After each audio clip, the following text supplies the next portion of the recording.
Our hero saw something he never expected, a secret he was not supposed to uncover.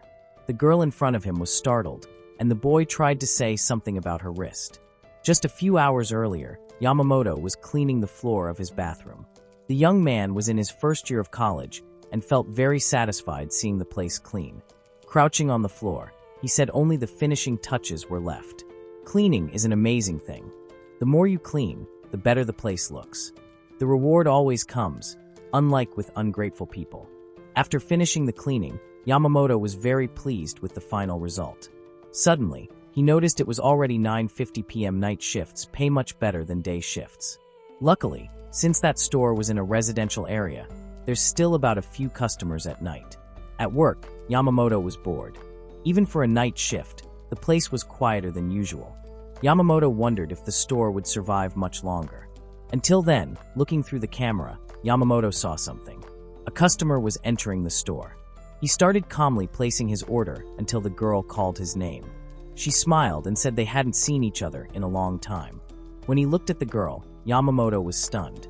The boy recognized her. She looked back at him. He asked if she was Hayashi. Yamamoto was in shock. This had to be a joke. He couldn't believe she also lived in Tokyo. Hayashi asked if Yamamoto lived nearby. The boy replied yes in a nearby apartment. Then he asked where she lived. The girl said she did too. Then Hayashi asked Yamamoto which university he was attending. The boy answered and she was impressed, though he had always been very smart. Yamamoto was reflective about the fact that Hayashi was having a conversation with him. It had only been 4 months since he graduated high school. She had changed a lot.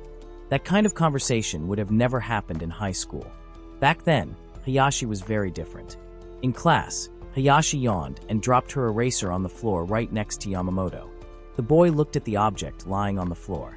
Then he looked at Hayashi sitting. She hadn't even noticed. He wondered whether he should pick up the eraser for her or just ignore it. If he didn't pick it up, she'd probably miss it later. Yamamoto decided to grab the item from the floor. When he looked at Hayashi, she was glaring at him with a deadly stare. He returned the eraser, and the girl mocked him for a moment. Yamamoto wondered what Hayashi's problem was. But even so, she still had a cute face, a bunch of friends, and was always popular. On top of that, guys were always confessing to her. The MC had even seen a boy get rejected by her in front of everyone. The boy had walked up to Hayashi and said he liked her. Yamamoto never understood why people liked that girl. Hayashi yelled at the boy and asked who he was. At some point during their high school years, Hayashi earned the nickname the Arrogant Queen. That was who she was. Yamamoto had 0 good memories of her, so it was better not to get involved. He asked if she needed a bag, and the girl confirmed. And that's when he saw what he wasn't supposed to see. Hayashi noticed and quickly pulled the bag away. Yamamoto grew worried and asked what had happened to her arm. Very nervous, Hayashi gripped her wrist tightly. Then Yamamoto noticed something was off. It wasn't normal to wear long-sleeve shirts during the summer. She had to be hiding something worse underneath. Whatever was under that sweatshirt was something terrible. Then Hayashi confessed. She said her boyfriend had hit her. Yamamoto was in disbelief, his eyes wide. He felt deeply worried and confused. The girl said her boyfriend was at home. The boy didn't understand, and Hayashi mentioned that they lived together. So Yamamoto asked if that wasn't a bit too fast. Angrily, Hayashi told Yamamoto he was an idiot and stormed out of the store. Confused, he wondered if he had made her angry, but in the end, Hayashi never liked him. He asked himself why she told him that, why she warned him her boyfriend had hurt her. Yamamoto wondered if Hayashi had shown him her weakness. If she was going back home, maybe she'd get hit again. The MC clenched his fists, worried, and then called out to Hayashi. Then he asked her to stay at his place that night. Hayashi gave Yamamoto a furious look, and the boy asked her not to act that way because it was scary.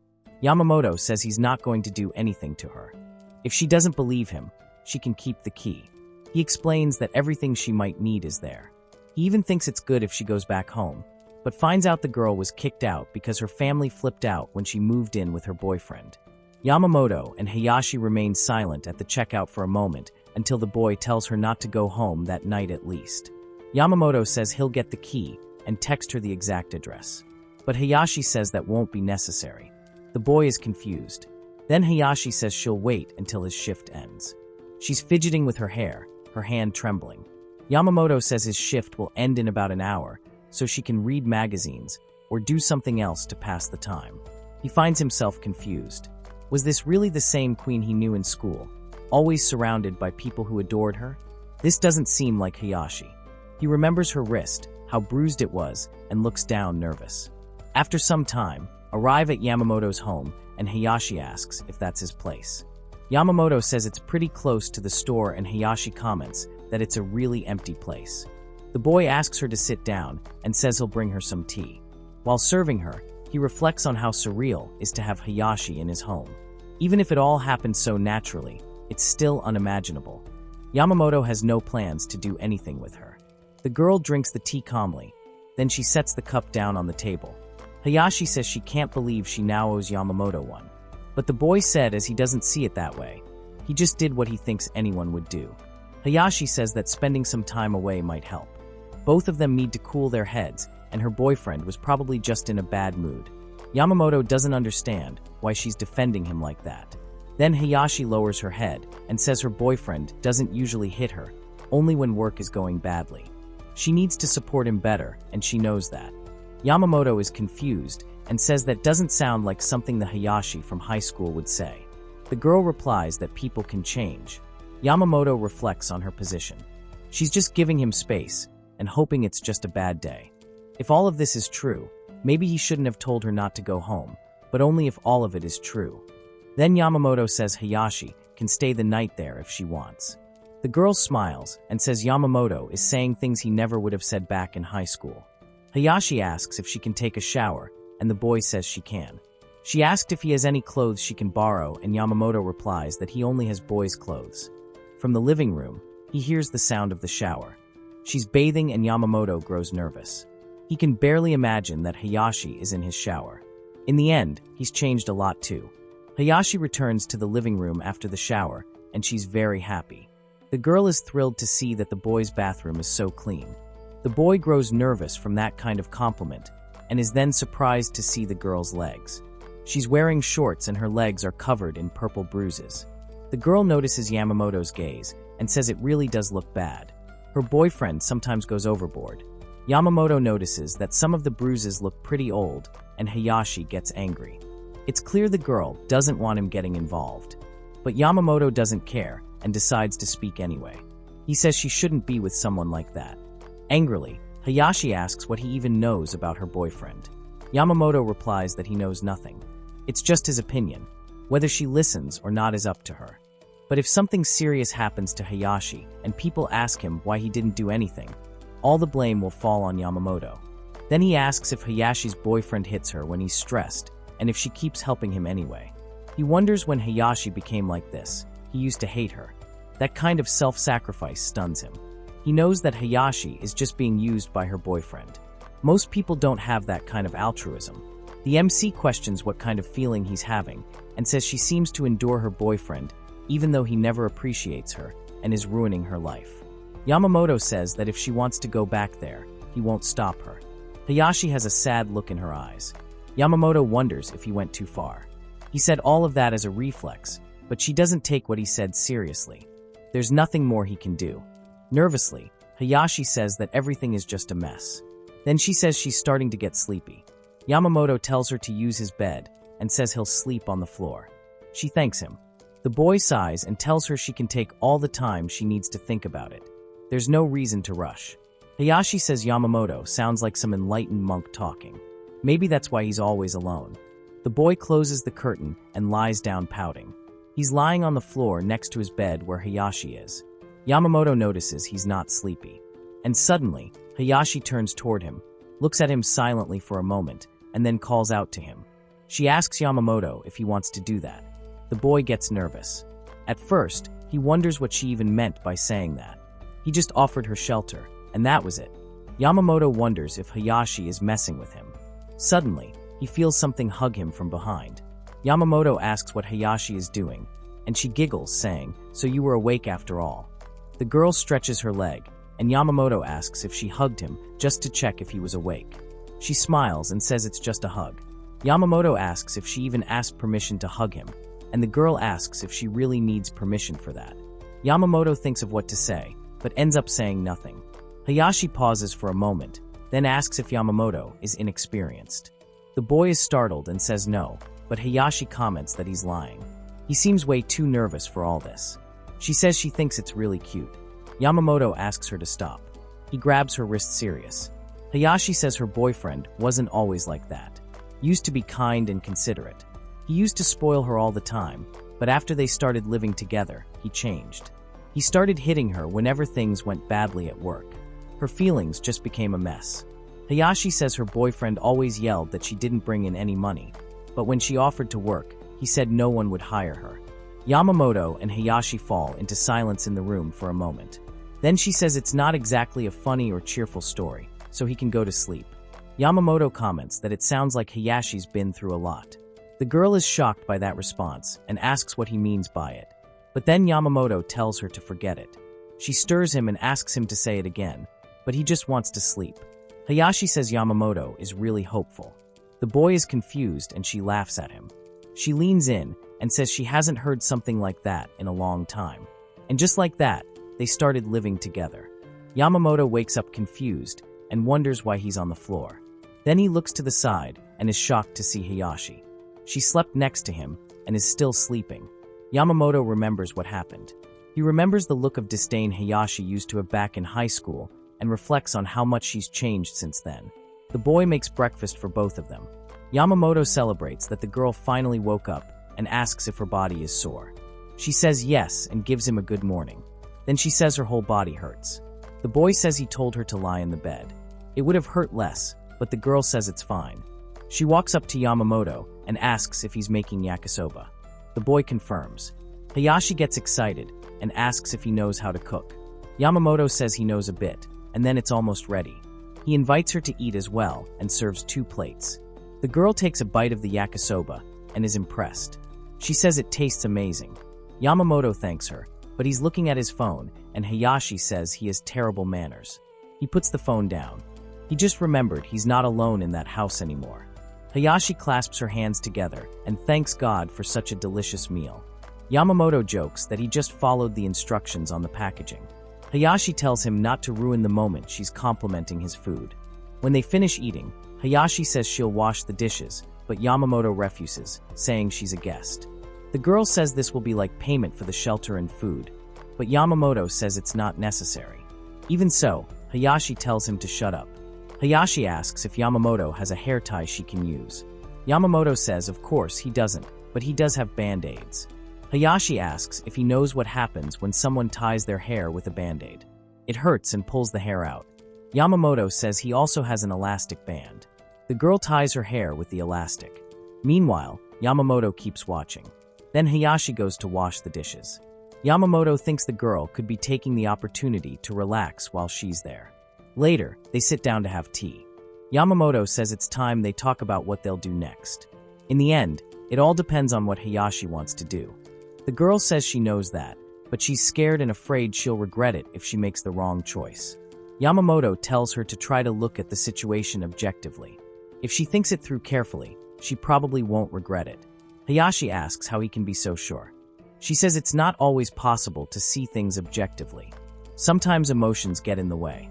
Saying someone will never regret their decision is impossible. Yamamoto tries to explain that it's not impossible. Then he notices she's very nervous and says everything will be okay. Hayashi asks how he knows that. Yamamoto says it's actually pretty simple, and that's why he's there with her. They both go silent for a moment. Yamamoto says what he means is that if she's afraid of making a decision alone, she should talk to someone and she can talk to him. Hayashi remarks that this is very different from the Yamamoto she knew. The boy gets nervous and says that's not true. He's just being selfish and pushing his opinion on her. But the girl smiles and teases him. Yamamoto has no reaction. Then he says they should think it through together. First, the hardest part. She should tell him about her relationship. Then Hayashi tells him everything that happened in her relationship since she came to Tokyo. It was supposed to be a fairy tale, but it ended up going way out of control. Hayashi smiles and Yamamoto wonders why she's smiling. Then Hayashi says her boyfriend isn't angry all the time. He also apologizes. He always says he didn't mean to hit her and that it'll never happen again. Hearing that, Yamamoto says domestic violence usually follows a cycle. A period of violence followed by regret and self-deprecation. And then it reaches a stage where even the smallest things irritate him. Hayashi notes that Yamamoto knows a lot about this. He asks if she's ever talked to anyone about it. And the girl confesses that he's the first person to hear about it. Yamamoto wonders, didn't she have lots of friends? He asks what her phone is. Then Hayashi says she doesn't have a phone. Her boyfriend said she didn't need one since she was with him. Yamamoto asks if her boyfriend broke the phone, and Hayashi nods. She lost all of her contacts, and her boyfriend wouldn't let her get a new phone anyway. So she was trapped. Yamamoto is furious, but stays silent. Before he had been telling himself that if something happened to her, at least he had tried to do what he could. But now things have changed. No matter the cost, Yamamoto believes Hayashi needs to get away from that man, even if it makes her hate him. Hayashi says that even though her boyfriend hits her, he also has a very gentle and affectionate side. He can be pretty sweet. Yamamoto says he understands and begins to think about how he can convince her. Then Hayashi says she's thinking about breaking up with her boyfriend. Talking with Yamamoto helped her see some things. The MC is shocked and looks at her completely startled. Hayashi says she believes Yamamoto is right. Her boyfriend seems to be using her just to feed his possessiveness. Yamamoto says that now that she's decided they need to think about the next step, and asks if he can make a suggestion. It's about how abusers often try to control their victims. Doesn't believe Hayashi's boyfriend will accept the breakup peacefully. That's why there's a risk of retaliation. Yamamoto says he has a proposal. They need to make it so Hayashi's boyfriend won't want anything to do with her anymore. They need to keep him away from her. The girl asks if Yamamoto is planning to beat up her boyfriend or something, but the boy replies that that's a bit much. Yamamoto says that first they need to go to a hospital and then to the police. Hayashi is confused that Yamamoto wants to go with her to the police. The boy says they need to file a report about her boyfriend. If the police are watching him, he won't have the courage to come near her. That way, she'll be safe. Hayashi is upset and asks if they really need to go that far. Yamamoto points out that she gave up everything to be with him. The guy cut her off from all her friends, and even her parents lost contact with her after he came into the picture. He destroyed her phone and left her completely isolated. His goal is to keep her trapped. Yamamoto asks if, even after all of that, she still doesn't want to involve the police. The girl lowers her head for a moment. Yamamoto looks at her. She's covered in bruises. Then he asks if she didn't say she was ready to get rid of him. Hayashi says leaving someone and filing a police report against them are two different things. Yamamoto takes a deep breath and says he understands. Then he says maybe they don't need to go to the police. He says they're just talking right now, and even though he thinks that's the right move, it's natural for her not to feel the same way. So if she feels that something's wrong, she should just stay at him. Then Yamamoto says he has one more small request for her. He asked Hayashi to take what he said a little less seriously. She tells him if something is bothering him, he should just say it. So Yamamoto says it's simply more effective that way. Hayashi says he speaks a little harshly. The MC says they won't involve the police for now. If that causes her more pain, it's not what he wants, but she should stay a little longer there with him. Hayashi is surprised by this request and asks if that's what Yamamoto really is in the end. He gets confused. Hayashi says Yamamoto is pathetic, and he asks what she thinks he's trying to do. Then Yamamoto says that she lives with her boyfriend. If she doesn't want contact with him anymore, she has to leave that place. By now, he's probably wandering the streets like a maniac looking for her. That's why he suggests she shouldn't leave the apartment for a while. Yamamoto says there's one more thing she should do, even if she doesn't like it. The girl is startled to see he wants to ask for something she can't refuse. Yamamoto reflects that things will move faster if she accepts it. Hayashi pulls away from him and says now she understands why the boy helped her all this time. Apparently, she's getting a bit lost. Yamamoto is completely confused. Then he starts to say what she'll need to do. Before he can finish, Hayashi asks if he wants access to her whole body. Yamamoto had already expected that kind of thought, so he tells her to stop saying nonsense. But Hayashi starts shouting, and the boy is confused. The night before, she was completely calm staying with him, but now she seems really upset. So he takes a deep breath. She probably just doesn't like being treated like an object. Yamamoto tells her that she doesn't need to do anything she doesn't want to, and that's not what he meant. Hayashi looks confused. Then the boy points to her arm. It's covered in purple marks. Yamamoto says she needs to go to the hospital. The girl understands, and he says that's what he wanted to talk about. Yamamoto wonders why she seems so disappointed, but he doubts he'll ever be able to understand how the queen thinks. The medical report revealed that she has bruises all over her body and a torn ligament in her wrist. Yamamoto and Hayashi return home. They walk side by side in silence. The medical evaluation helped, but it wasn't enough. When the doctor asked how she got the injuries, Hayashi quickly avoided the subject.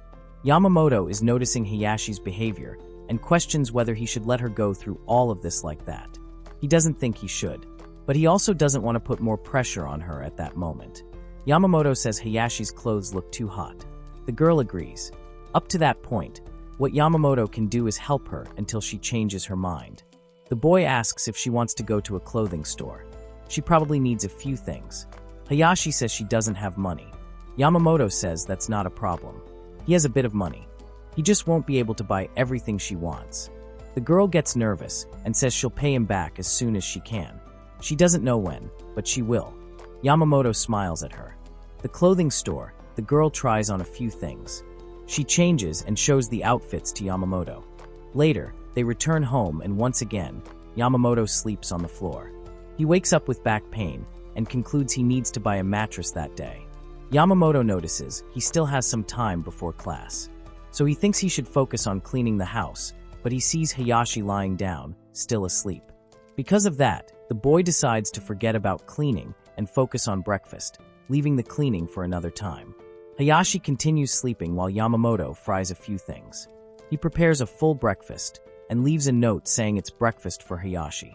While she's there, Yamamoto wants her to sleep as much as possible and get some rest. Yamamoto's hobby is cleaning, so it feels strange not to be doing that in the morning.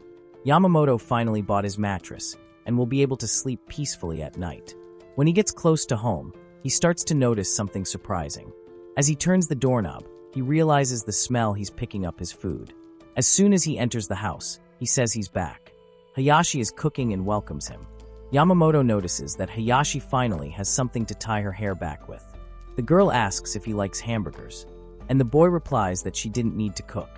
She could have waited for him to get home to make dinner. But Hayashi says that since she's staying in his house, it's the least she can do. The girl flips a burger in the pan. Yamamoto notices that she's really good in the kitchen, and Hayashi says she had plenty of time to learn. Then she asks again if Yamamoto likes hamburgers. Yamamoto replies that he doesn't hate them, and she teases him about the vague answer. Then the girl calls for him. She says there's something she'd like to talk about after dinner. Suddenly, a thought passes through Yamamoto's mind.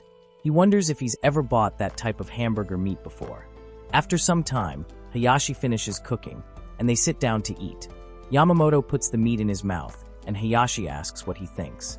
The boy says it's good. Hayashi gets a little shy.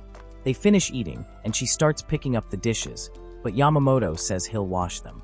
Hayashi says it's not necessary. He wants to move around a bit. Yamamoto stays silent for a moment. Then he asks Hayashi if she went out that day. He wonders if the way he said it made him sound like a possessive boyfriend, but that wasn't his intention. Hayashi asks if he has a problem with that. Yamamoto stays silent for a moment. Then he says it's not a problem, and it's her decision whether she goes out or not. But he thinks it's a bit risky for her to be out on the streets with the chance of running into her ex. Then Yamamoto says it's obvious he doesn't understand the situation. Furious, Hayashi shouts at him that he shouldn't say anything. They both fall silent again. The silence remains until Hayashi finishes washing the dishes. After that, she goes to Yamamoto and sits beside him. She apologizes, looking down, and says she got a little upset. Yamamoto says it's okay, and that he's the one who made her feel that way. Yamamoto says you should have asked her about it that morning, instead of assuming she wanted to go to the store. She shouldn't have to explain, but it would have been better if he had asked first. Hayashi says Yamamoto doesn't need to apologize for that. Then Yamamoto asks where she got the money for that steak. Hayashi replies that she used what was left from what her boyfriend had given her. She went to the supermarket thinking that if he found out she'd gone out, he would get angry. Yamamoto looks confused, and Hayashi says it doesn't really make sense anyway. Then Hayashi says her boyfriend used to get angry about everything, literally everything. If he was in a bad mood, he'd find any excuse to hit her. If she did something without asking, he'd explode, but if she asked, he'd say she should have already known. But when he was eating, he was always so quiet. That was the only moment of peace she really had. That's why she made food for herself and Yamamoto, thinking that if he was eating, he wouldn't get mad at her or take it out on her like her boyfriend used to do. Then Yamamoto asks why she went out. The girl says that's what she wanted to talk about after dinner. She wants to get a part-time job. Yamamoto says he thinks getting a part-time job is a great idea, but maybe it's not the right time yet. The girl says she figured he would say that. Then Yamamoto asks her if getting a job is really that urgent and why she wants it now. Nervously, Hayashi says that if she doesn't get a job, she'll become a burden to him. She said she would pay him back, but she doesn't know when. And if it takes too long, he might even run out of money. She doesn't intend to be a burden to Yamamoto. The boy stays silent, looking at her. Then he says he understands how she feels, but if something happens, it might be too late. Hayashi replies that that's just how things are. Yamamoto is confused by what she means. Then the girl says that's how things are going to work from now on. There's no other way. At that moment, that's all she can do. If he resents her for that, then that's just how it has to be. Yamamoto is shocked. He doesn't know what the girl means by that. There are plenty of ways to avoid risk. He questions what she's really trying to say. Yamamoto reflects that he can't understand what's going on in Hayashi's heart that makes her think she can't be helped. Avoiding problems is extremely simple. She just needs to stay in the apartment until things calm down. And that's it. Hayashi needs to understand that too. Hayashi is lacking self-worth so much that she's putting her life in danger. Yamamoto wonders if this is all because of him. The girl is looking down, her bruised thighs exposed. Then the boy remembers that she was with an extremely toxic man who destroyed her both physically and emotionally. It wasn't just violence, it was manipulation too. All of that ended up destroying the queen he once knew. It's only been 4 months since they finished high school and 3 months since university started. She met that guy not long ago, and they've lived together for even less time. And even in that short period, he caused enormous damage to Hayashi's life. Then Yamamoto opens something on his phone and turns it toward Hayashi, asking her to take a look. He brings the screen close to the girl's face. She sees it. It's a bank account with 1.5 million yen. Yamamoto explains that he's been saving money since high school, working part-time jobs. Since he doesn't spend much, it ended up piling up. Yamamoto also shows Hayashi his household expenses after. He explains that the money comes from his school savings and his part-time work. So he's very comfortable financially, and with Hayashi staying there, the only difference is that food will be a little more expensive. And if she plans to pay him back one day, then it's even less of a problem. Basically, she doesn't need to work right now. Hayashi complains that the money is his, and he shouldn't be spending it on her. But the boy says it's no problem. It's his choice. Hayashi says there's no reason for him to spend that much money on her, but Yamamoto says there is. The girl calls him a liar. Calmly, Yamamoto says he's not a liar. But the girl snaps and yells that he is. A sudden silence takes over the room. Hayashi starts getting very anxious and says Yamamoto is lying. She has nothing right now, and he has no reason to keep her there. Besides that, he'll get dragged into any mess she brings with her. He really has no reason to keep her there. Extremely upset, Hayashi says she has nothing, absolutely nothing left. Yamamoto stares at the girl in silence. He already suspected it. She wasn't looking for a job just because of him. There's another reason she wants so badly to risk her life for a job. She wants to reclaim the dignity that was taken from her. Then Yamamoto says that there is a reason he wants her there.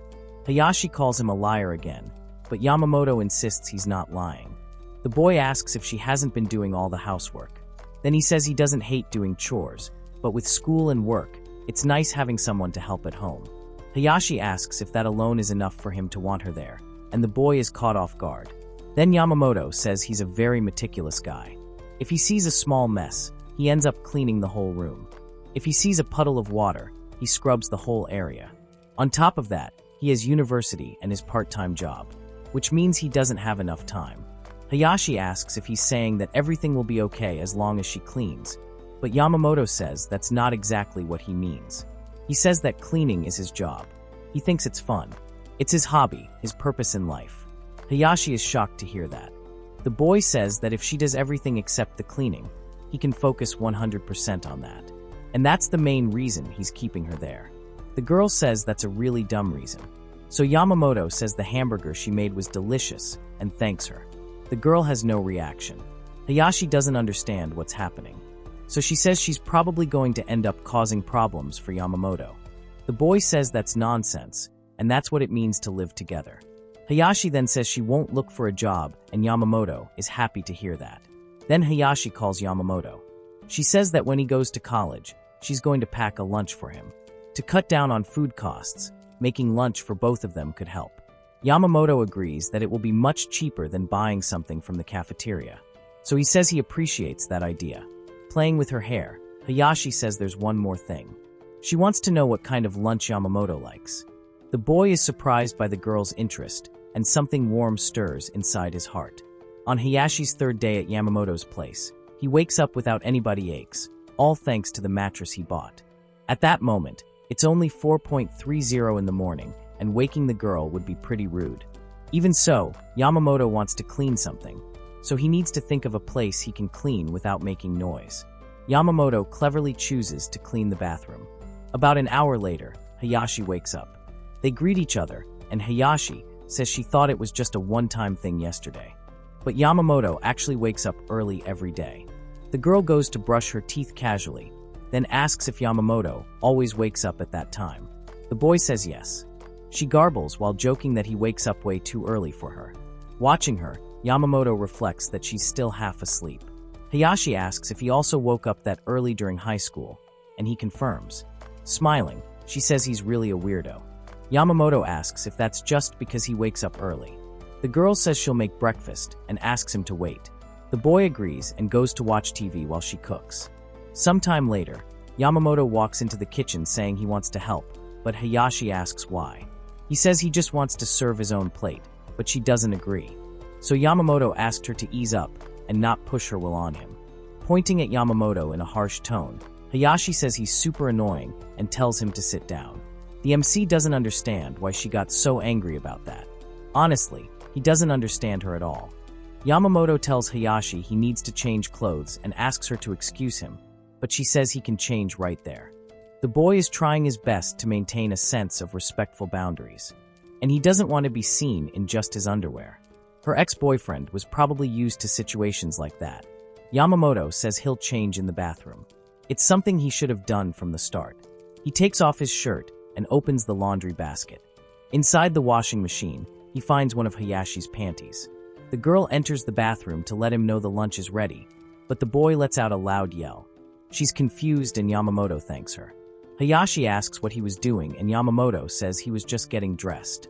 Then she asks why he screamed. Yamamoto says it was because she opened the door so suddenly. The girl suddenly smiles, and the boy says he doesn't want to be seen by her in that situation. Yamamoto asks if that's a problem, and the girl says no. Then she adds that she wouldn't mind if he saw her either. Yamamoto wonders what kind of weird competition this is. Then he leaves, takes his lunch, and says he's heading to class. Smiling, Hayashi says she added something he likes to the lunch at Kompira Gobo. Yamamoto thanks her for the thoughtfulness. He says he's going to work that day, so he'll be back very late. Then Yamamoto sighs. The girl asks what that sigh was for, and he says he was just thinking about how boring work is. Hayashi is surprised and asks if he's really complaining. She thought he never complained about anything. Yamamoto says he doesn't take everything that seriously. Even when it's boring, the job pays really badly, so sometimes he doesn't like it. Hayashi gives a small chuckle. Yamamoto asks what she's laughing at, and the girl says it's nothing. He talks that way about his job, but earlier he was eager to help her. Yamamoto says yes, and that she cooks really well. The girl says she understands. Then Yamamoto leaves, and she wishes him a good day. The rain has stopped. It looks like everything is going to get hot again. Yamamoto takes the subway to go to college. He reflects that honestly, the situation doesn't seem to be going well. He no longer thinks that time will be enough to solve Hayashi's problems. If nothing happens, things might get even worse. If too much time passes and she meets him again, he'll probably be even more violent than before. If he finds her and manages to take her back, the control will get even worse and the whole situation even more violent. And there's something else. The more time passes, the harder it will be to get help from the police. The officer might question why they didn't report everything that happened earlier. Yamamoto knows that reporting it now would be the best option, but he messed up by already agreeing with her not to contact the police. If he brings up that conversation again, she'll probably give up staying with him. If he can't be the one to suggest it, then he needs to think of someone else. At college, Yamamoto meets a girl. Kasahara Akari is his classmate and used to be Hayashi's best friend. She probably had a much better chance of talking to Hayashi than he did, but even being at the same college, they never talked. Besides, there's the risk that Kasahara Akari is still in contact with Hayashi's ex-boyfriend. He can't bring that up, so he needs to be careful. Yamamoto watches Kasahara Akari in class. Back in high school, she was arrogant, but living with the queen now is surprising him. He wants to ask an old classmate for help, but Kasahara was part of the school elite. She was even more popular with the boys than Hayashi. On the other hand, he was a real problem during school. He made girls cry more often than he should have, and was cursed and insulted by his classmates many times. There's no chance someone like him could have a normal conversation with Kasahara. Yamamoto sighs and concludes he needs to come up with a new plan. This one won't work. Time passes, and during the college break, he opens his lunch. Silently, the boy picks up a piece of sausage with a very cute little face on it. Apparently, Hayashi made that cute thing for him to eat at lunch. Yamamoto smiles. It's really good. In the end, he couldn't think of a new plan, but there has to be something. Yamamoto gets home, and Hayashi welcomes him. The girl says she'll start heating up dinner, and Yamamoto agrees. The girl asks him to go take a bath first, and he goes. Suddenly, something on the bed catches his attention. Its clothes are folded and neatly arranged, and the water in the tub is at the perfect temperature. Hayashi says the food is ready, and Yamamoto thanks her. Hayashi serves them, and Yamamoto notices that she's pampering him a lot. The girl looks confused, and Yamamoto explains that it's a bit much just because he got home. Then Hayashi says that's what she usually did back in her old home. The MC doesn't know what to say when she makes comparisons to her old house. The girl says that in truth, she's the one surprised by all this. Even though he said he didn't want her to do it, she's thinking of cleaning things up. But the place was already so clean that there was nothing for her to do. Yamamoto says Hayashi really knows how to handle everything. Then he grabs the food container and says it's delicious.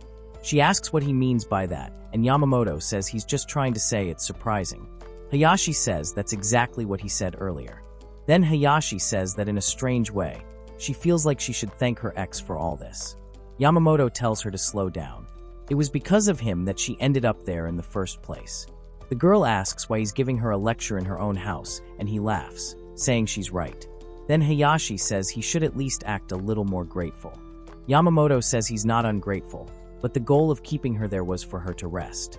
Even so, Hayashi says she's not tired. The girl looks at him with a bit of anger. Then Yamamoto asks if she could do a little less around the house. Hayashi asks if she can make a request. She asks if, when someone's at your house helping out with chores, most people wouldn't complain that things weren't done properly. Then Yamamoto says that if you trusted someone with those tasks, means you're accepting that they'll be done their way, not yours.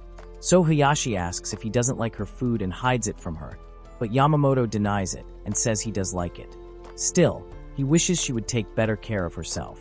She doesn't need to, for example, wait for him to eat together. Hayashi complains, saying that if she eats before, then when he gets home, she'll have to watch him eat. That way she'll get hungry again. Yamamoto says he understands what she means. He doesn't agree, but he gets it. Hayashi insists that she doesn't plan on stopping doing the chores. The guy asks why, and she replies that she's bored. Yamamoto remembers that her phone is broken and asks why she doesn't watch TV. But Hayashi says TV is boring. Then Yamamoto remembers something. He starts looking for something under the TV stand and hands Hayashi a tablet. He says it's an old tablet he doesn't use anymore. Besides, he already has a new one now. Hayashi looks at the device for a moment. Yamamoto asks her not to focus only on chores and have some fun. The girl mocks him, saying it should be the other way around. But Yamamoto ignores that and hands her the tablet. Hayashi takes the device. Blushing, she thanks him. The guy gives her the charger and other accessories for the tablet. Hayashi says she'll use the tablet after finishing the dishes. Yamamoto tries to say that he'll do the dishes, but the girl tells him to go watch TV. So Yamamoto goes and keeps watching her. Later that night, Hayashi calls for Yamamoto and hands him the tablet, saying she'll leave the device with him for 10 minutes. Yamamoto is very confused until he looks at the screen and becomes extremely shocked. On the device, there are embarrassing things he kept in secret. He never imagined that stuff was still saved. Yamamoto says he owes Hayashi one and starts deleting item by item. Then Hayashi calls him and asks if he really had all that saved, teasing him. Yamamoto tells her to stop messing with him. The girl bursts into laughter. Hayashi asks Yamamoto what kind of girl he likes, and the guy gets annoyed. It's their 4th day living together. Yamamoto is scrubbing the window frame with a toothbrush. He's impressed with how much dirt he's getting off, but ends up not paying attention and lets out a shout that wakes Hayashi. The girl gets up and says good morning. Yamamoto apologizes for waking her up. The girl asks why he shouted. Yamamoto answers that he was just cleaning. He got excited because the dirt was coming off so easily. Since he finds that really cool, he ended up shouting. Hayashi says she gets it. Then she teases him, asking if he tends to shout when gets really excited. Yamamoto gets flustered because that sounded way too suggestive, and Hayashi apologizes for oversleeping. She says she thinks she spent too much time with the tablet the night before. Yamamoto says that if it was good for her and made her feel better, then it's a good thing. Then Yamamoto asked what she spent her time doing on the tablet. The girl answers that she was watching videos, and Yamamoto asks what kind. Very excited, Hayashi asks if he wants to see. Yamamoto wonders if this is the same girl who got upset the other day when he asked certain questions. The video Hayashi shows Yamamoto is about a couple who dresses up and decides to go to a restaurant to celebrate their wedding anniversary. But they get turned away at the restaurant because they're wearing cheap clothes. So the couple decides to go to a place they're already used to. It turns out the owner of that place used to be the head chef at the restaurant where they were refused entry. The owner goes there and starts arguing with the waiter. As a result, the waiter gets fired for having turned the couple away. The video includes hashtags like satisfacing, just to serve, and sweet revenge. Yamamoto is speechless at that kind of video. Hayashi asks if it's not really good, and Yamamoto agrees. It's not like he didn't enjoy it, but it's just too much. You never really liked or followed that kind of content. Using someone's influence to get another person fired seems like a really bad thing. Getting help isn't wrong, but the character never actually says clearly that they want people to be punished. They just complain, and someone else ends up solving the problem for them. That kind of story feels empty and bad. Hayashi's history is full of videos just like that. The girl asks what he liked about that one in particular. Yamamoto gets confused, and the girl presses him. What part of that video did he find interesting specifically? She's very excited, and Yamamoto notices that. With his silence, she calls him again and asks if he really liked it. Yamamoto says it's not that. He was just thinking about how stupid that waiter was for not letting the couple in. Hayashi agrees. It seems his excuse worked. Yamamoto says that in the end, Hayashi just needs to make sure she's getting enough sleep. The guy leaves home for college and says he's not working that day, so we should be back earlier. Maybe deep down, Hayashi wants to punish her ex. If that's why she's obsessed with those videos, maybe he can convince her to go to the police now. But he doesn't want reality to be like those videos where someone else solves the problem. He wants Hayashi to stand on her own 2 feet. Yamamoto wonders where her ex is right now. It's been 4 days since she left. There's no way he's not looking for her. The sooner this is resolved, the better. Maybe you should ask Kasahara. Yamamoto gets nervous about the idea. He had thought about it the day before, but today he's decided to go through with it. Yamamoto looks for Kasahara at college, but that day she wasn't there. Since he only sees her in French class and made no progress that day, he walks home with his head down. When he gets close, he notices all the lights are off and he panics. The day before, Hayashi had gone out. Maybe her ex saw her on the street. There's a chance he followed her and found out where she's staying. Yamamoto runs up the stairs in a panic, shouting for Hayashi. He opens the door in a rush, fumbling for the key, but sees that the lights are still off. Then he goes to the bedroom there. Hayashi is peacefully sleeping in bed. Yamamoto is extremely relieved to see she's just asleep. The girl snores and he complains that she answered him like that. Then he hears a relieved smile. He had forgotten the laundry outside and didn't bring it in, so he starts taking care of it. Suddenly, Hayashi wakes up startled and apologizes. She gets up to try and help, but ends up tripping and falling on top of Yamamoto. He asks if she's okay. The boy says that's what happens when she tries to up too quickly. but Hayashi already moves away. Worried, Hayashi starts folding the laundry. Yamamoto tells her it's okay. She doesn't need to worry. The girl apologizes. Folding and collecting the clothes was supposed to be her job, but she skipped it. Yamamoto says it's okay for that to happen once in a while, but Hayashi disagrees. They stay silent for a moment. Yamamoto asks her why she didn't finish the chores, and Hayashi says it's because she didn't sleep much the night before. He asks if she stayed up all night on the tablet, and Hayashi confirms. Then he says it's easy to fix. She just needs to stop staying up so late. If there's a problem, they should fix it. Blaming herself won't help. Hayashi asks if Yamamoto isn't angry, and he asks why he would be mad over a few clothes. The girl goes quiet and looks nervous. Then Yamamoto tells her he needs to say something. No one is going to die if she forgets one thing or another. Hayashi is surprised by what he says. Then Yamamoto tells her no one died because she skipped a chore today. That's the level of failure they're talking about.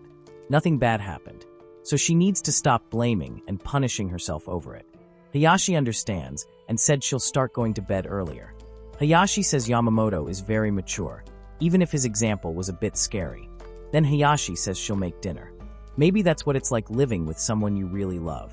Yamamoto gets confused, but Hayashi doesn't repeat what she said. She says she just thinks she should have talked more with Yamamoto back in high school. The guy says it's good she realized that now.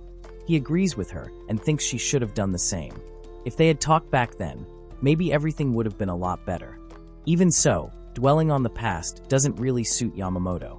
One mistake that doesn't mean everything is lost. It's not like they have no chances left. They can still start over from scratch. Hayashi asks if there's anything Yamamoto wants for lunch the next day. He says he'll eat anything she prepares.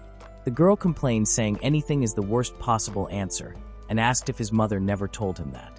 Then she says he shouldn't say that to anyone besides her. Hayashi starts eating in silence, and Yamamoto reflects that his mother did tell him something like that once. But what he really meant is that everything Hayashi cooks tastes great.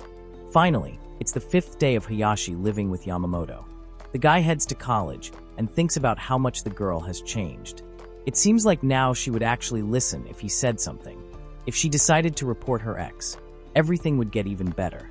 Yamamoto looks around and notices there aren't any seats. Some people are using the chairs just to hold their backpacks. It feels really awkward to ask them to move. Someone calls Yamamoto and tubs on his shirt. It's Kasahara who looks at him and asks if he's looking for a place to sit. Yamamoto was shocked that she spoke to him. Kasahara says there's a seat next to her.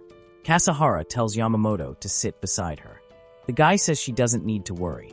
A chair will probably open up soon, but Kasahara says it's fine. They should help each other when someone needs help. Yamamoto says he understands and decides to sit there. Then he says it's been a while since they've seen each other, and the girl agrees. Kasahara asks if Yamamoto was avoiding her. The guy gets nervous with that kind of question, so he answers that he just didn't have any reason to talk to her. Kasahara asks if he only talks to people when he needs something. Seriously, he says that's the kind of person he is, and she knows that well. The girl agrees. An awkward silence falls over the table for a few moments. Yamamoto asks if she wanted to say something to him. She says she already said enough, and Yamamoto agrees. Then the MC thanks her for the seat she gave him. Smiling, Kasahara says that as long as she can satisfy him, it's all good. Yamamoto reflects that the things she says could easily be misunderstood. Then he asks what she really wants. He says he noticed she has something to say and should just get it out. Kasahara goes silent. Then she brings up Hayashi and asks if Yamamoto remembers the girl. He's surprised to hear her name so suddenly. Yamamoto says he remembers her and that they were really close. Kasahara agrees. The girl asks if Yamamoto heard that Hayashi moved to Tokyo, and he confirms. Then Kasahara asks if he saw her recently somewhere. The guy stays silent for a moment. He needs to think about this. Kasahara seems to be looking for Hayashi. She's asking Yamamoto about her, but he doesn't understand why. He wonders if it was Hayashi's ex who asked Kasahara to look for her. Yamamoto reflects that depending on the situation, he can't tell Kasahara where Hayashi is. All for her safety. He takes too long to answer, and Kasahara calls his attention. Yamamoto starts to say something, but a girl appears. She greets Kasahara and asks if she knows Yamamoto. Kasahara greets the girl, whose name is Eri. Then she introduces Yamamoto to her. Kasahara says Yamamoto is her boyfriend, and the guy complains that she has a great sense of humor. Eri says she remembers seeing him in French class. Then she asks if he's the guy who always gets the questions right, and Yamamoto confirms. The girl grabs his arm and asks if he's free later to help her with the subject. Yamamoto notices that Eri is squeezing his arm pretty hard. Kasara tells Eri that won't work. Then the girl says he has class in the 3rd period. Yamamoto is confused that Kasara knows that. Eri complains, saying that's a shame. Then she's surprised when she looks at Yamamoto's lunchbox. She asks if Yamamoto cooks. Eri looks over his lunch and makes a comment about it. The guy stays silent. He can't say that Hayashi made the lunch for him, or things might go badly. Maybe he first needs to find out whether Kasara is on his side or not. Then he has an idea. Why not ask Hayashi directly about it? Maybe to understand what Kasahara's involvement is in all of this. Later, Yamamoto gets home and greets Hayashi, who greets him back.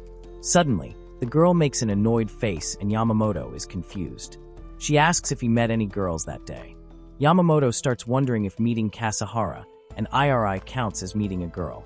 He questions why Hayashi asked that so suddenly and concludes she probably smelled the perfume.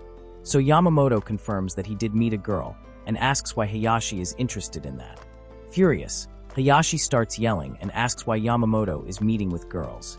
Yamamoto panics and asks why she's acting like that when they're not even dating or seeing each other. Hayashi lowers her head and agrees. Then she says she's just a stranger to him and shouldn't interfere with whoever he's been seeing. After all, he's probably seen people much prettier and smarter than she is. Yamamoto is confused by Hayashi's reaction. Then he asks if she doesn't think the whole situation is kind of strange. Hayashi agrees and says they're not a couple. Then she asks why she's living there and says none of it makes any sense. She cooks for him and lives in his house, but they aren't even in a relationship. Yamamoto notices she's getting everything messy again. He asks the girl to listen to him, but Hayashi is crying and shouts for him not to touch her. She runs out of the apartment suddenly. Yamamoto calls out for her and gets worried. With nowhere to go, Hayashi disappears into the night. She ran through the streets until she was too tired to keep going. She was exhausted, walking alone in the dark. Hayashi doesn't know what she's doing and wonders why she even did that. She remembers standing in front of Yamamoto and feels a sudden anger. The citrus scent of his cologne had made her really irritated. So much anger. It just made her hate everything even more. The girl reflects on how Yamamoto brought her into his home and offered her a hand. She trembles and feels like crying. Hayashi asks herself what she's supposed to do now. She thinks she's an idiot, a complete idiot. Yamamoto has only treated her kindly so far. She wonders if he's angry with her now, or maybe even relieved that she left. So she decides she won't go back. Hayashi concludes she doesn't want Yamamoto to hate her, but right now she doesn't know what to do.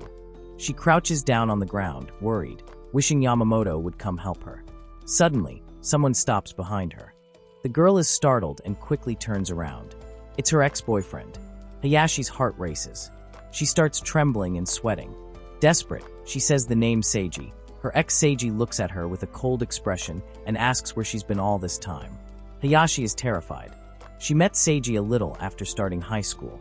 A group of friends invited her to a mixed group. All the guys there were connected to firms, and the girls were desperate to marry a rich man.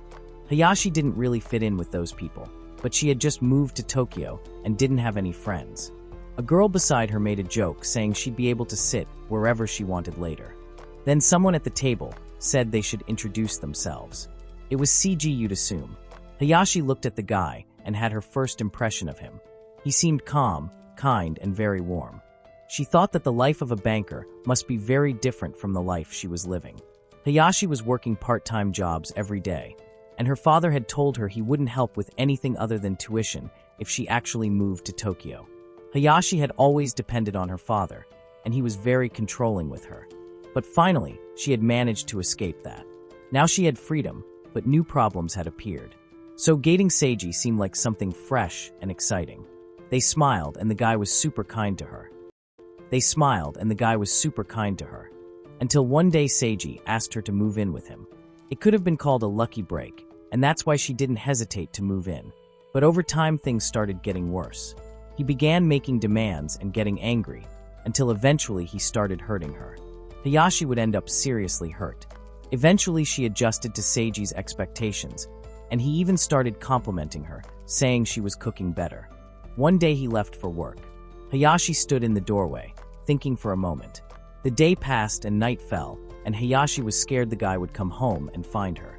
That night, she went out in the middle of the night terrified. She didn't want to live like that anymore. But she didn't know what to do. That's when she walked into the store and saw Yamamoto. She was lucky to meet Yamamoto again in a moment like that. It had already been 5 days since Hayashi started staying at Yamamoto's place. Seiji asks where she's been all this time. The guy has a dark look in his eyes, and Hayashi is terrified. Then he says it's okay. At least he managed to find her. Seiji says he's been worried about Hayashi. The girl apologizes and starts trembling heavily. Then Seiji tells her to come home with him. Hayashi hesitates and Seiji asks why she's making that face. He asks if she has anywhere else to go. Hayashi says she remembers everything that happened in their house before. She doesn't want to go back to that place. Hayashi wonders if she should return, but she's afraid. And even so, she has nowhere else to go. There's nothing left. She has no choice. In fact, she doesn't even believe she has any worth.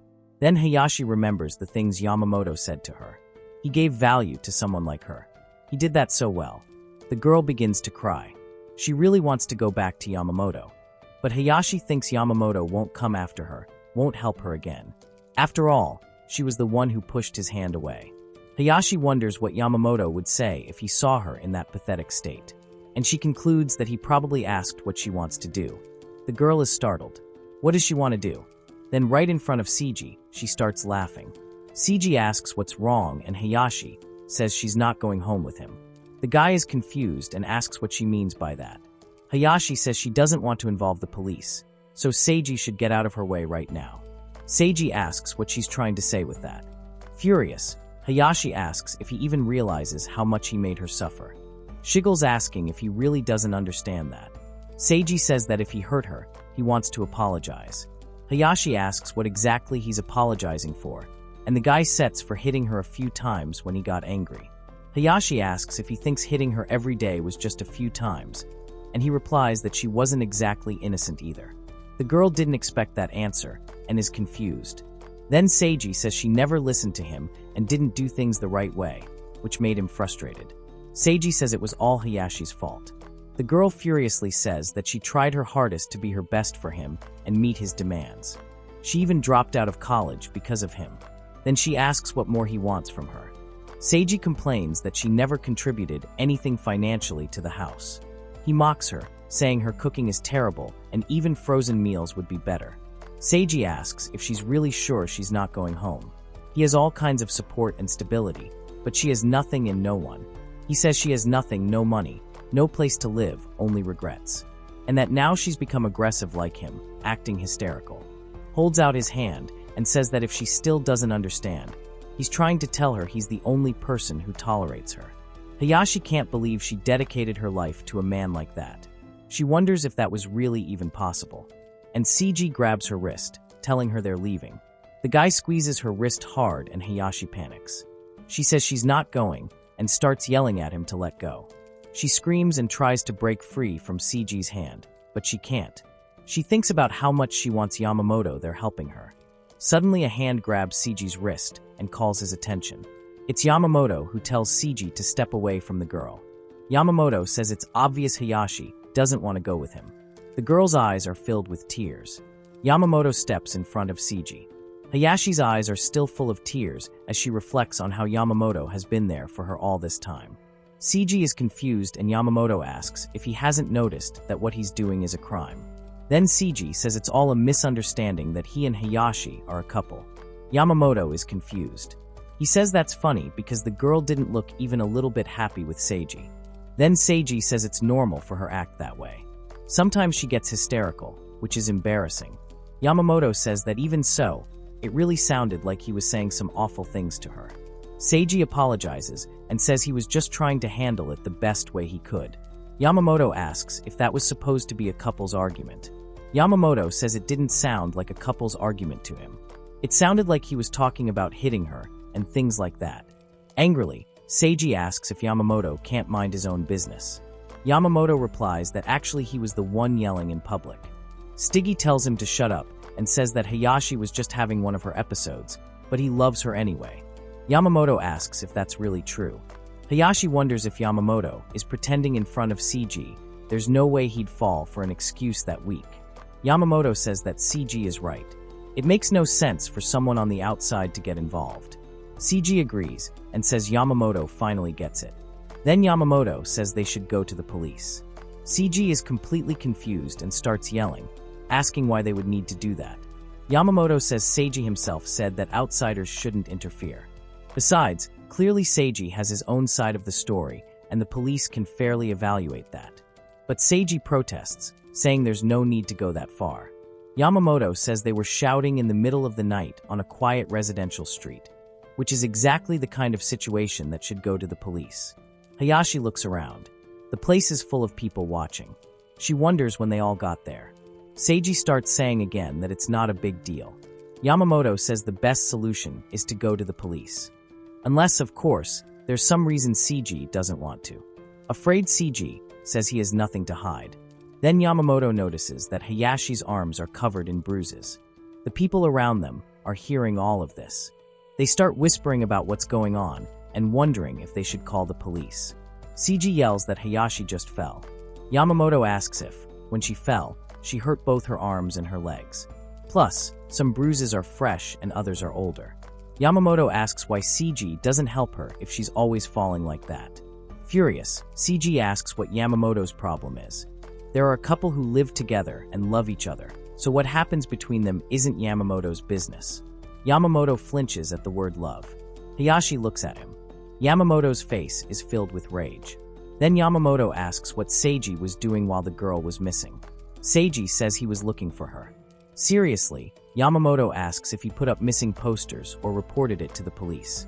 The man has no answer. Yamamoto asks if he even cared if he tried to do anything for her.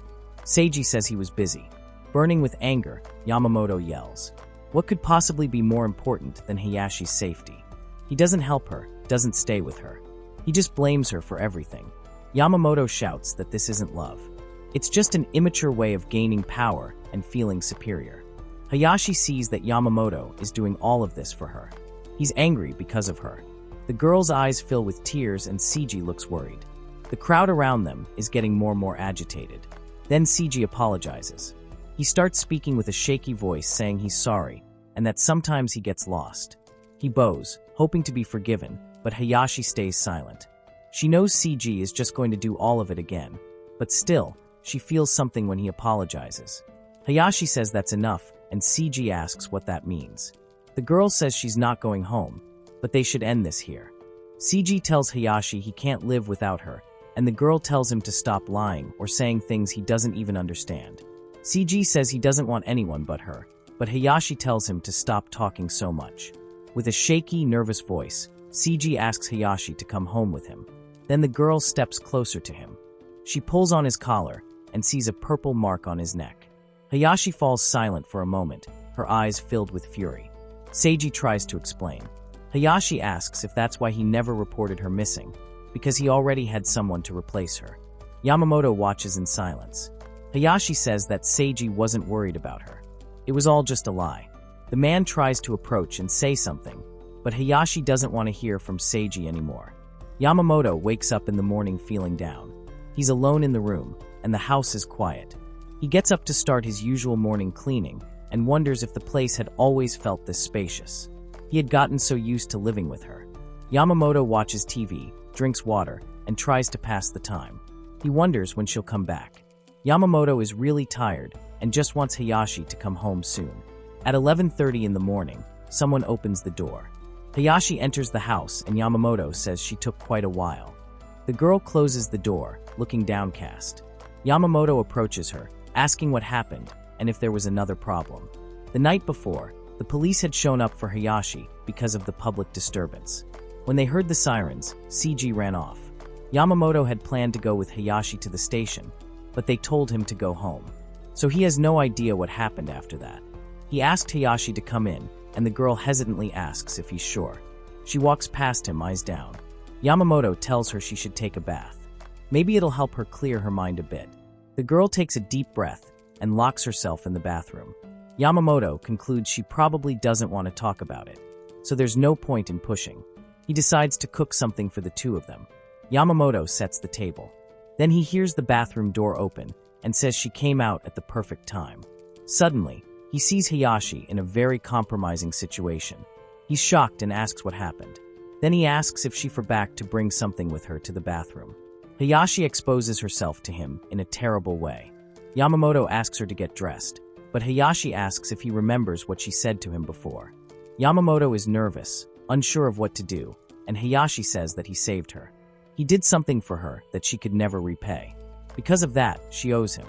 She needs to let him do whatever he wants with her. Hayashi is nervous, but she genuinely believes in what she's saying. She thinks she has to do whatever Yamamoto wants her to do. She says she knows it might sound a little weird, but she's confident. Seiji even said her cooking was bad, but there were other things she did that he thought were great, yet Yamamoto bluntly refuses. He asks her if she's stupid. Then he demands to know why she's trying to turn him into someone like her ex. Furious, Yamamoto asks if she wants him to control her to order her around or to hit her. Then he says that if he did that, he'd be no better than Seiji. Yamamoto tells Hayashi to pull herself together. The girl is confused and asks what he means by that. Yamamoto starts getting angry. Then Hayashi's voice trembles. She starts crying and asks why he's always so kind to her. The girl collapses to her knees in front of Yamamoto and starts sobbing uncontrollably. Hayashi is on the floor crying, and Yamamoto sits down in front of her. After pulling herself together a little, she apologizes for all of it. The guy says it's fine, she just needs to go get ready so they can eat. She locks herself in the bathroom again, and Yamamoto watches. He looks at the food he prepared. It's already cold, so he decides to reheat it. The bathroom door opens again, and Hayashi calls for Yamamoto. He asks what's wrong. Then Hayashi asks if he really thinks it's okay for her to stay there with him. Yamamoto says she should do whatever she wants, but Hayashi wasn't expecting that kind of answer. The girl gets angry and starts yelling that the house isn't hers, it's his, so she shouldn't just do whatever she wants. Whether she stays or not, in the end, the decision is Yamamoto's. The guy takes a deep breath. He says he already gave her that answer a long time ago. He's her ally, and whether she stays or not won't really change much for him, even financially. He thought he had made that clear before. That's why he asked her if she wants to stay or not. Hayashi asks what kind of question that is. She wants Yamamoto to think about it. Because of her, Seiji saw his face. Now he could come after Yamamoto at any time. Yamamoto asks what the problem with that is, and Hayashi asks why he's still trying to hide her even after everything. The girl doesn't understand why he would go so far for her. Yamamoto replies that it's simple because he wants to help her, and it's something he can do for her. Hayashi stays silent, watching the boy. Then Yamamoto says that's not the only reason. Smiling as that he also wants to try her hamburger again, wiping her tears, Hayashi asks if, in return for cooking the hamburger, Yamamoto will do something. The boy confirms. Then she says she has two questions. He asked what those questions are. The girl looks to the side shyly, then decides to look Yamamoto in the eyes. She says she wants him to let her stay there. The boy says he understands. Then she says there's one more thing. Hayashi wants to file a report with the police. Yamamoto's eyes widen. Hayashi says she knows she should probably do it on her own. If she's scared, she changed her mind at the last second before. But now she doesn't want to lose anything else. That's why she wants Yamamoto to go to the police with her. The girl pleads for it and stands up, looking deeply into Yamamoto's eyes. The boy reflects that things are going to be okay now. Hayashi is walking on her own 2 feet. Then he closes his eyes and agrees to go to the police with her. The girl gives him a sweet smile and thanks him.